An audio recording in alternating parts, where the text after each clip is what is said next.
এটা হলো ধানের প্যাকেট, আর এই একটা প্যাকেটের দাম 650 টাকা। তো বন্ধুরা, আজ তোমাদেরকে দেখাবো এই ধান থেকে কীভাবে বাবা বীজ তৈরি করে। সবার প্রথম ধানটা কিন্তু রোদে দিয়ে নিয়েছিল, তারপর হালকা উষ্ণ জলে 4টে ছোটো ছোটো পাউডারের প্যাকেট মিশিয়ে নিয়েছে।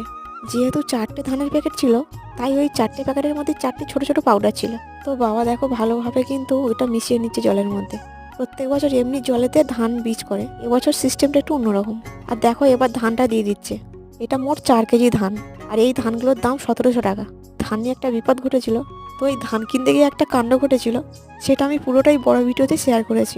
কিন্তু ধানগুলো পুরো ঢেলে দিয়েছে। এবার ধানগুলো ভালো করে হাত দিয়ে জলে ডুবিয়ে দেবে বাবা।